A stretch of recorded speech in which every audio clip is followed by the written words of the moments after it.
Good evening, Joy. Thank you, my friend. Much Cheers. appreciated. Thanks to you at home for joining us this hour. Anything happen today? I got to tell you, mostly I just took a big nap this afternoon. It's cold. I tuned everything out. I just figured I would come on the air tonight and ask around. I didn't hear that Jiminy Cricket. This was a freaking news day and a news night. It is still happening. It's never good when this is the outbox on my desk for the first segment we're going to do tonight. There is more than one segment in the show tonight. Holy mackerel, there's a lot to get to over the course of this next hour. I'm glad that you're here. This is not the kind of show where you're going to want to be washing dishes and listening with one ear and doing other stuff. If you have a chance to sit down, even if you have to hit pause on me right now, so you can sit down later, this is the kind of show for which you might want to do that. And we have to start tonight with some of the news that is breaking just tonight. This evening, CNN is reporting that there's the possibility that there will be two more very high-profile departures from the Trump administration. Two senior officials who may be readying their own exit strategy from the Trump White House. Now, this you will recognize as the ongoing list we've been trying to keep updated about people who have left the Trump White House already. As you can see, the font keeps getting smaller. This pace of turnover in terms of senior officials is unprecedented in any American presidency ever. In less than a year in office, there's never been a White House that turfed out this many people before. But what CNN is reporting tonight is that both National Security Advisor H.R. McMaster and White House counsel Don McGahn may be about to join that list. They may be planning their exits. Don McGahn obviously is right in the middle of all the Trump legal worries and investigations. He's the White House counsel. H.R. McMaster was, of course, brought on to try to clean up one of the very first Trump administration scandals when the first National Security Advisor, Mike Flynn, was found to have lied about his secret contacts with the Russian government about easing sanctions. H.R. McMaster is the new National Security Advisor who was brought in to replace Flynn, but again, CNN reporting tonight that both Don McGahn, White House counsel, and H.R. McMaster, the National Security Advisor, may be soon planning to leave the Trump White House. This, of course, comes on a day when Steve Bannon, former White House chief strategist, the man who was brought on to run the Trump campaign after campaign chairman Paul Manafort was ousted amid concerns about his own secret dealings with the Russians, right? His business dealings in the former Soviet Union, his links to pro-Putin oligarchs. That's why Manafort was ousted from the Trump campaign. Steve Bannon was brought in to run the Trump campaign thereafter. When Trump was elected, Steve Bannon became White House senior strategist. He was fired from the White House in August. Last week, in the wake of Michael Wolff's bombshell book, quoting Steve Bannon, saying all sorts of unflattering things about the president and his family and the campaign and the administration, Steve Bannon lost the support of his longtime financial backers, the billionaire Mercer family. Today, Steve Bannon was fired from his website, Breitbart.com.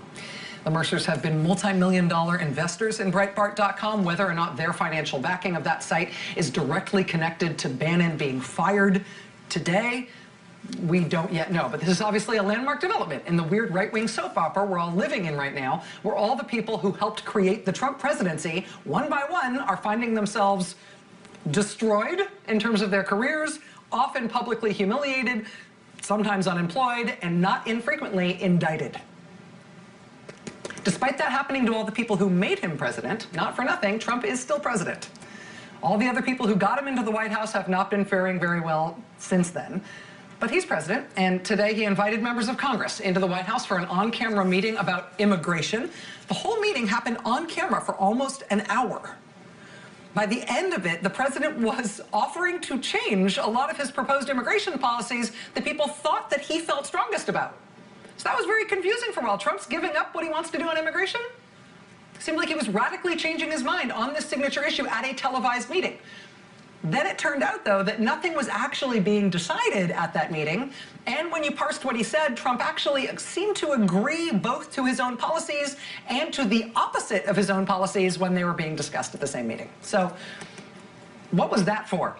In the end, nothing was decided, and apparently that whole hour-long on-camera meeting really was just a show for the cameras. As shows where people pretend to make policy, though, as shows like that go, it looked great. But that was super weird. This president has never done anything like that before. I really don't know what it was all about. But speaking of things making no sense, you might remember just a few days ago, the Trump administration announced a plan to open up all of the U.S. coast to offshore oil drilling. This was just announced a few days ago. Well, after the weird immigration TV show This Means Nothing event that they had today, very shortly thereafter, the Trump administration announced that Florida is now going to be exempt from the new offshore drilling. Now, apparently the basis of this reversal is because the Florida governor asked. And that apparently constitutes a major policy review in the Trump administration. I don't know if the Florida governor has a magic password or something else that the other governors don't have. All the other governors on the eastern and western coast of the United States are opposed to this as well. But apparently everybody else is on the hook, and just Florida doesn't have to do it anymore. I thought that was going to be the last weird thing that broke before the show tonight, but oh no. Spencer Ackerman has just posted a new scoop at the Daily Beast tonight as well. Spencer Ackerman is a veteran, very good national security reporter at the Daily Beast. And tonight he has just broken some serious new news about what happened right at the start of the Trump administration when it came to Russia. Right? Time-wise, this is right after Russia intervened in the 2016 election to help Donald Trump's chances in that election and to hurt Hillary Clinton's chances. That is still a matter that is under an investigation. We'll have more on that in just a moment. But, you know, before tonight, we have had some good reporting, not just about what Russia did, but about what Trump and his team did toward Russia, did back to Russia right after this election in which Russia tried to help them win. We know, for example, we knew before tonight that during the Trump transition, top Trump transition officials were in on the decision to have National Security Advisor Mike Flynn call the Russian government secretly to try to undercut the imposition of new sanctions that the Obama administration was imposing on Russia in response to their messing with our election. Mike Flynn did not make those calls to the Russian government alone. Top echelons of the Trump transition knew that he was doing that. They were in discussion about his strategy while he was doing that. Ultimately, Flynn ended up lying about that to the FBI, and the rest is history. But in addition to that incident that happened after the election during the transition, we also know from Michael Isikoff's reporting at Yahoo News that as soon as the Trump people started landing at the State Department after the inauguration, they started working right away on a proposal to have the U.S. unilaterally drop sanctions against Russia. Their actions right after they arrived in Washington so alarmed career State Department people that people at the State Department contacted members of Congress, Democrats and Republicans. And that's how legislation to head this off was drawn up very quickly. That is how President Trump ended up being blocked by Congress from lifting sanctions against Russia on his own, because his people at the State Department tried to do it as soon as they got there, and it freaked everybody out. So from stories like that, we already know a little bit about, not just what Russia did, but about Trump trying to take pretty dramatic action very early on to try to help Russia, to try to relieve the effect of sanctions on Russia as soon as the Trump folks got any power at all after the election. Well, now tonight, Spencer Ackerman reports that in the early days of the Trump administration, one of Mike Flynn's hires at the National Security Council, quote, proposed withdrawing some military forces from Eastern Europe as an overture to Vladimir Putin. While the proposal was ultimately not adopted, it's the first known case of senior aides to Donald Trump seeking to reposition U.S. military forces to please Putin, something that smelled to a colleague like a return on Russia's election time investment in President Trump. The official who offered the proposal was Kevin Harrington. His title is Senior Official for Strategic Planning at the National Security Council. He had neither military experience nor significant government experience before joining the White House, but he did have one influential credential. He was a managing director for the Thiel Macro Hedge Fund, and thus was close to Trump patron and ally Peter Thiel.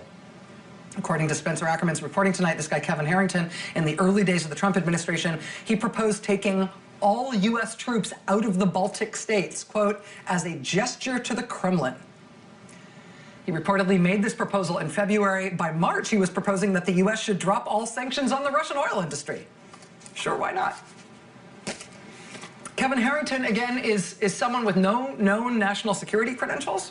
He was memorably described in the Washington Post last month as believing that the world is about to face an energy apocalypse. He believes only Russia can save the United States in the inevitable event of that apocalypse. That description in the Washington Post, Harrington, kind of easy to remember. Right? How many other people in really influential positions in national security can be known as the guy who thinks the end is nigh and only Putin can save us? But that is apparently his central animating national security idea. And given what we know now, it no longer seems weird that somebody like Mike Flynn might have hired the Putin is our savior guy for a senior job in the National Security Council. But what does seem weird is that he didn't leave when Flynn did. Kevin Harrington is still serving at the National Security Council right now. He survived Mike Flynn's departure as National Security Advisor.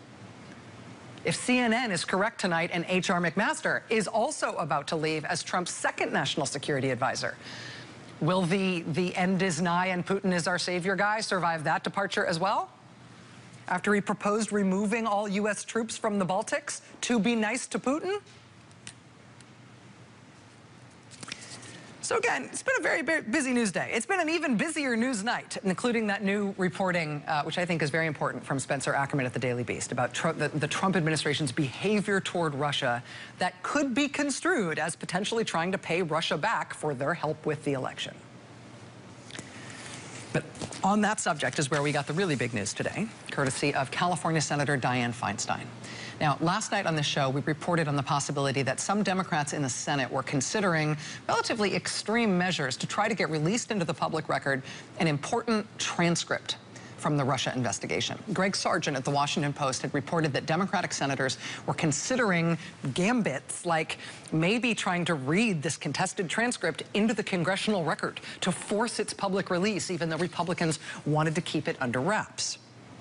Well, this morning, literally as she attended that all-for-show immigration meeting with President Trump, Senator Dianne Feinstein, the top Democrat on the Judiciary Committee, did an end run around that possibility by just cutting to the chase and deciding to release the whole darn thing herself. Nobody has to do a stunt. Nobody has to do a gambit. She's just putting it out there. What, are you going to come for her? This is the 312-page transcript of more than 10 hours of testimony by Glenn Simpson, the founder of the research firm Fusion GPS, which commissioned the now very famous Trump-Russia dossier. This testimony happened August 22nd behind closed doors in the Judiciary Committee in the Senate. The chairman of that committee, Senator Chuck Grassley of Iowa, initially said he would allow a vote by the committee as to whether that transcript should be released. Senator Grassley said publicly to his constituents in August that he saw no reason why he himself would vote no on releasing that transcript. At least one other Republican senator, Senator Orrin Hatch of Utah, told us at the time that he too thought that he would vote yes to release that transcript. But then something happened. Something happened between August and now, and Senator Grassley changed his mind. He decided as chairman he would not let that transcript be released. And because he's the chairman, he runs the committee, and usually that means whatever he says goes. But Dianne Feinstein, even though she's in the minority, even though she's just the top Democrat, she just decided to set this thing out on her own today. We know of no precedent for a senator doing something exactly like this in the past. Seems like she just decided, boom, why not? Now, one other bit of backstory here that may or may not be relevant is that there's been quite a bit of speculation on Capitol Hill over the last few days that Senator Feinstein might be ticked off at the chairman of that committee, at Chuck Grassley. They've worked together pretty well on this committee, more or less, over the last year, since they've been investigating part of the Russia scandal. There's been some tensions, but apparently there has been speculation, I should say, on Capitol Hill that Senator Feinstein was aggravated by something Chuck Grassley did. Last week, without a vote from the committee, and apparently without consultation or even notification of any of the Democrats, including Feinstein, last week, Chuck Grassley and another Republican senator, Lindsey Graham, decided to take a dramatic step of sending the Justice Department a referral for criminal investigation targeting Christopher Steele, the former British intelligence agent who compiled the Trump-Russia dossier. There has been some discussion on Capitol Hill that Senator Feinstein might have been mad that Chuck Grassley did that on his own, not only without the committee, but without her. And whatever you think of Dianne Feinstein, you would not like her when she's angry.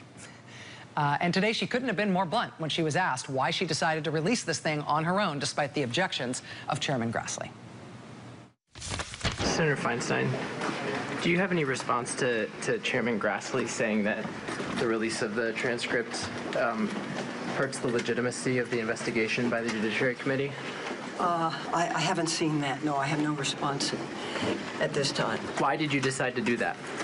Oh, because I think people are entitled to know what was said, and the lawyers also wanted it released. I see no problem with releasing it. But Senator Feinstein, Senator Grassley says you jeopardize their ability to get certain witnesses like Kushner. Your reaction? Oh, I don't think so. That's been difficult in any event. Why do you think they referred Steele to the Justice Department for potential criminal investigation? My own view, because to my knowledge, there has not been a single fact in that report that has been proven to be incorrect, that it's really to muddy the waters and create a problem.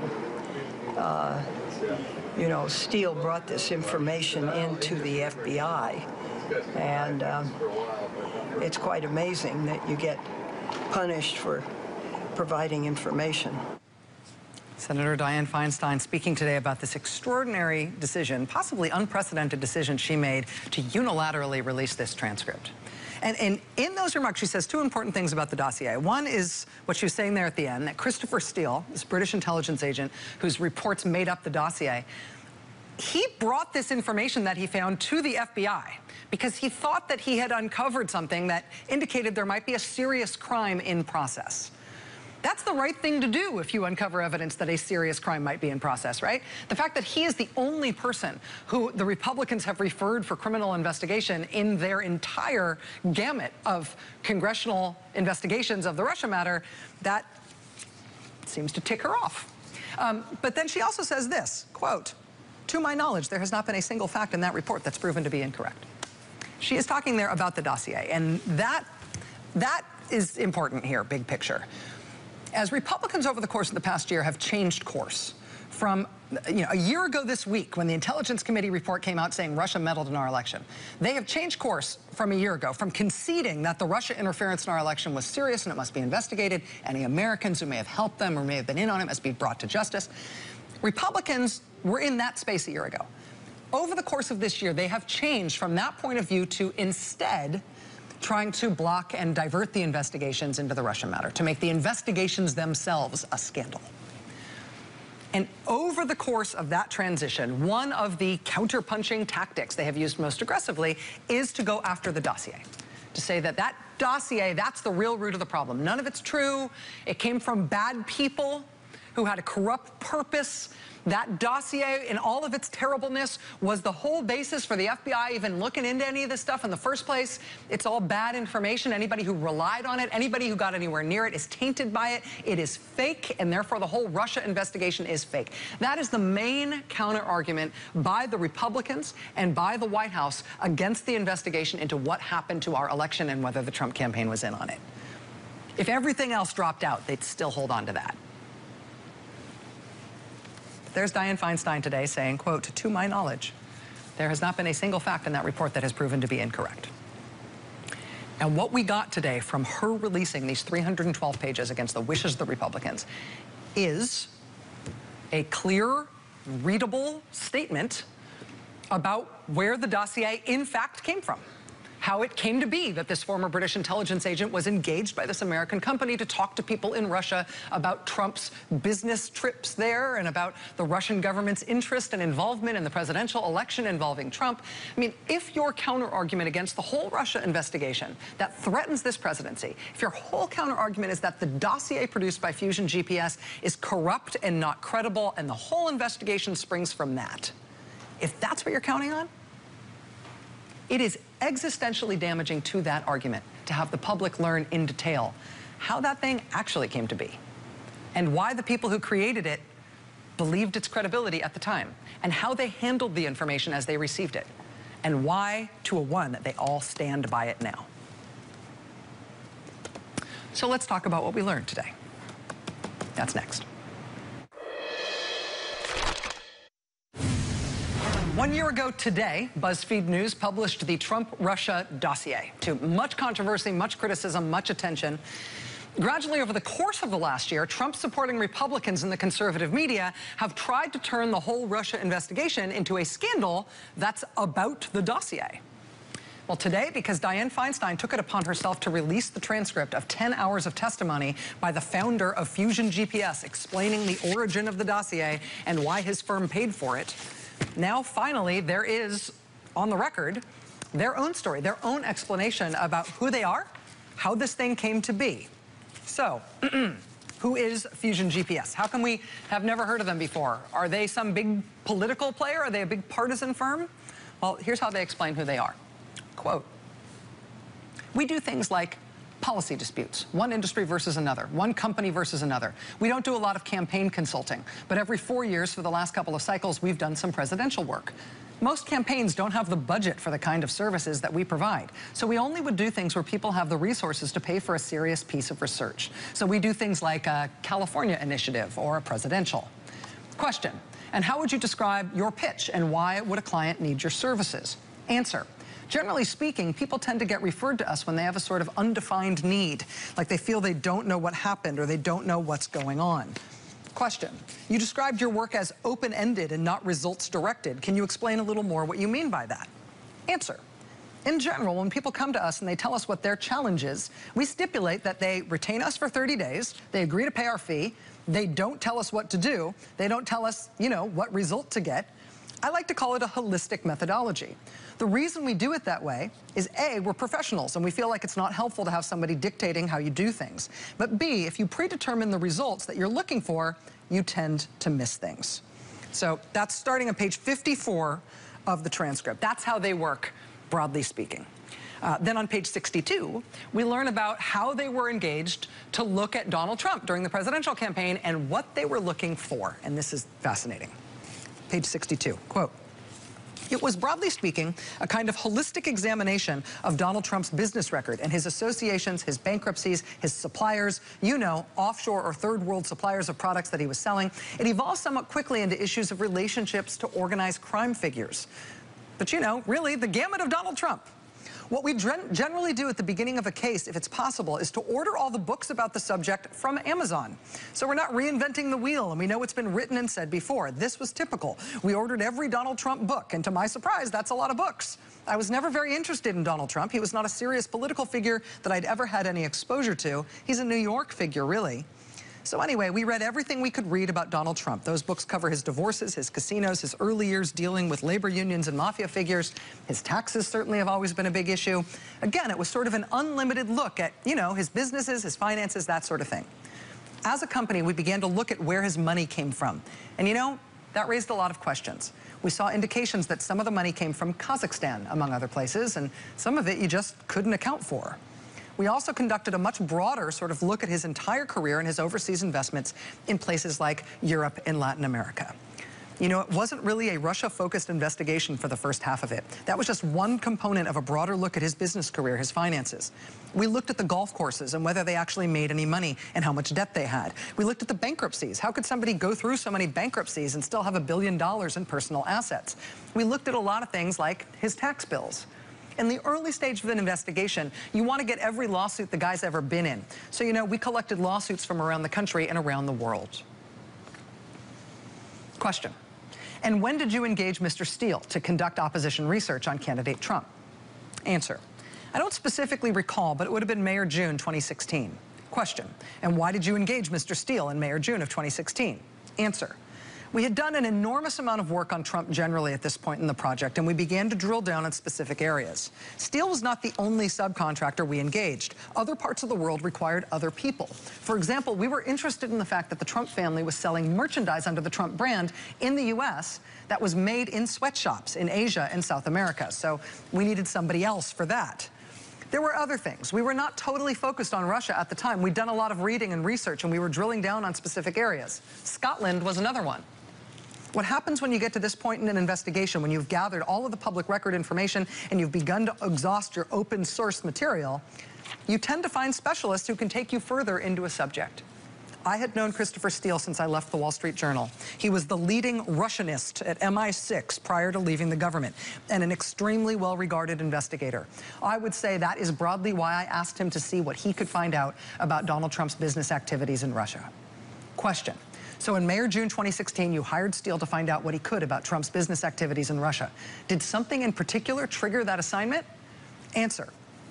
No, I don't think I could point to something in particular as a trigger. I mean, the basis for the request was he'd made a number of trips to Russia and had talked about doing a number of business deals, but he never did one. And that struck me as a little bit odd and calling for an explanation. We didn't know. It was opaque what Donald Trump had been doing on these business trips to Russia. We didn't know what he was doing there. So we gave Chris a sort of assignment. We said, see if you can find out what Donald Trump has been doing on these trips to Russia. That's only up to page 82. And that's where it gets really interesting. I'll be right back.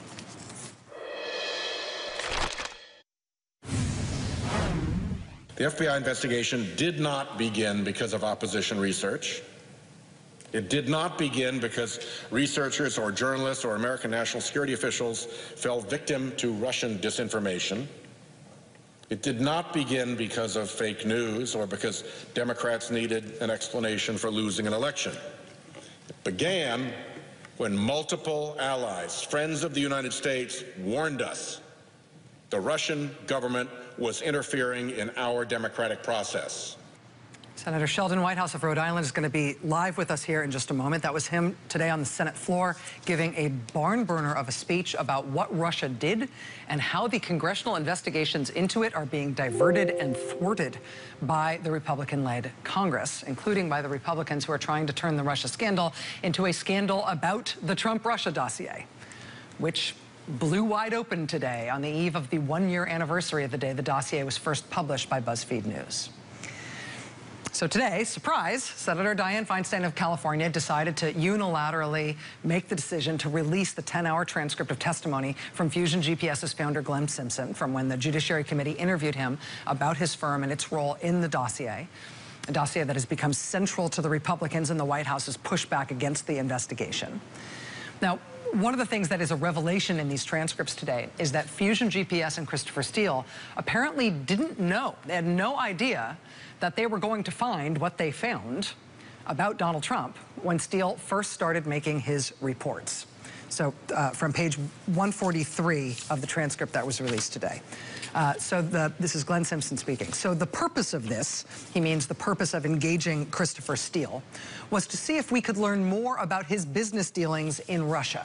What came back was something very different and obviously more alarming, which had to do with, you know, which outlined a political conspiracy and a much broader set of issues than the ones we basically went looking for. You know, initially, we didn't know what to do with this. Page 147. So this was unusual in what we were doing here, and it's not what I had in mind when I asked Chris Steele to begin collecting information on this. My expectation was something a lot less interesting than this, more along the lines of a typical corruption investigation. So they asked Steele to look into Trump's business trips to Russia, his business dealings in Russia. They got this information collected by Christopher Steele, which Fusion says was not at all what they were expecting to get. But then once they had it, they had to decide what to do with it. They were unprepared, according to Fusion GPS. And then we get like this human drama between the guy from Fusion, the ex-journalist Glenn Simpson, who's testifying here, and Chris Steele, this intelligence guy who he has engaged to find this, oh my God, what did you just find about Donald Trump? Quote, page 159. After the first memo, Chris said he was very concerned about whether this represented a national security threat. He said he wanted to. He said he thought we were obligated to tell someone in government, in our government, about this information. He thought from his perspective there was an issue, a security issue, about whether a presidential candidate was being blackmailed. So he said we should tell the FBI. It's a national security issue. I didn't originally agree or disagree. I just put it off. I said I needed to think about it. Then he raised it again with me. I don't remember the exact sequence of these events, but my recollection is that I questioned how we would do that, because I didn't know anybody there that I could report something like this to and be believed, and I didn't really think it was necessarily appropriate for me to do that. In any event, he said, meaning Steele said, don't worry about that. I know the perfect person. I have a contact there. They'll listen to me. They know who I am. I'll take care of it. I said, okay. You know, I agreed. It's potentially a crime in progress. So, you know, if we can do that in the most appropriate way, I said it was okay for him to do that. Question: who was involved in discussions about whether it was appropriate to take either the memo or the information in the memo to the FBI? Answer: it was Chris and me. Question: you said you asked for some time to think it over. What in particular did he articulate to you that was of significant national security concern to indicate that it should be taken to the FBI? Answer: his concern, which is something counterintelligence people deal with a lot, whether or not there was blackmail going on, whether a political candidate was being blackmailed or had been compromised. He honed in on this issue of blackmail as being a significant national security issue. Joining us now is Senator Sheldon Whitehouse of Rhode Island, Democrat who serves on the Judiciary Committee, who made a big public stink about the fact that these transcripts ought to be released. Sir, thank you very much for your time tonight. I really appreciate you being here. Good to be with you. First, let me ask you about the process by which these came to light. You and Senator Blumenthal, I think above all others, have been very articulate in making the case that these transcripts should be released, that Senator Grassley was wrong to be holding them back from the public. What do you make of the decision by your colleague, Senator Feinstein, to just unilaterally release them today? Well, I think she made the right call. The Senate Judiciary Committee has been essentially divided by Chairman Grassley saying, look, we're going to do our own investigations on the Republican side, and you should go do your own investigations on the Democratic side. So given that, and given the, I guess, misleading way in which some of this information has been handled in the past, I think the ranking member, Senator Feinstein, felt that it was appropriate on the Democratic side for her to release the actual transcript of this information, which I think helps rebut a lot of the narrative that has been built around a very few selected facts. And frankly, the best way to do that is to simply let the American public see what this guy actually said. It puts it into a very different context. This information in this transcript is obviously new to us in the public. It is not new to you and your colleagues on the committee, because this was testimony before your committee and this information has been available to you. Can I just ask about Senator Feinstein's assertion today that nothing in this report, meaning the dossier, has been disproven? The witness, who's the subject of this transcript, Glenn Simpson, also says that in the year that this dossier has been public now, none of it has ever been proven to be disinformation. Do you share that belief that nothing in the dossier has been conclusively disproven? Well, I think there are a few typographical things. Alpha Bank is spelled a different way. And there's a location, Prague, where a meeting was asserted to have taken place, and I don't think it can be shown that the individual was actually there, but that could be a question of just getting the geography wrong. I think what you have here is a dossier that was put together as a draft initial intelligence product by one of the senior people from the London desk of MI6 looking at Russia. And so he's a very credible person. He's a person who our law enforcement community and our national security community have relied on for analysis and information fairly regularly.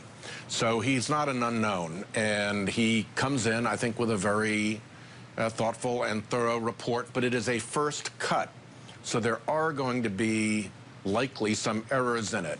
What's most astonishing is when you consider how politically charged this is and how fraught this whole investigation is for the Trumps, that with everything that the Republicans have had to level at this report, we're down to discussing, was the meeting really in Prague, and did you spell Alpha Bank right? So against the kind of pressure that's been brought to bear against the report, and considering that it was only offered as a preliminary intelligence survey, I think the report's held up damned well.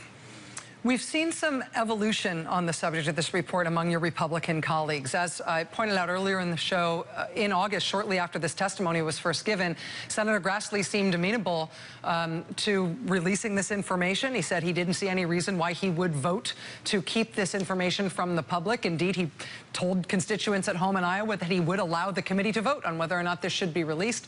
At least one other Republican member of your committee told us that he also, Senator Hatch, would vote to release it. Since then, Senator Grassley changed his mind. we've had that sort of an evolution. We've also seen a little bit of evolution just today since this was released.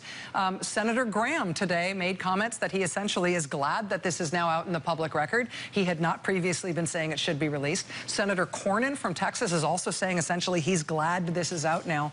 Where do you assess your Republican colleagues in terms of where they're at on the Russia investigation writ large? Your speech tonight on the Senate floor was scathing in terms of the way they've tried to divert the Russia investigation into chasing other kinds of rabbits, as you described tonight.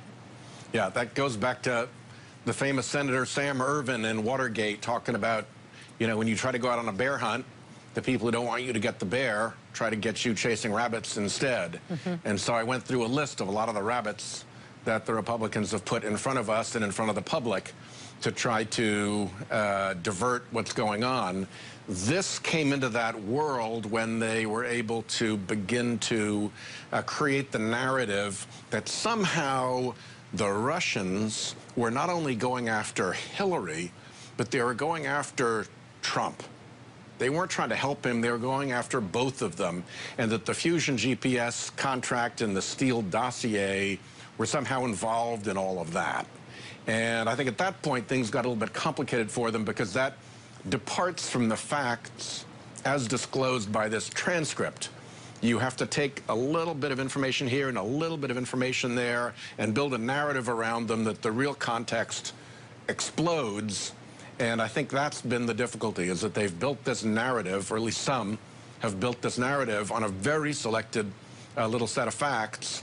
But now that the whole thing is out there, the story that they were shopping just doesn't stand up.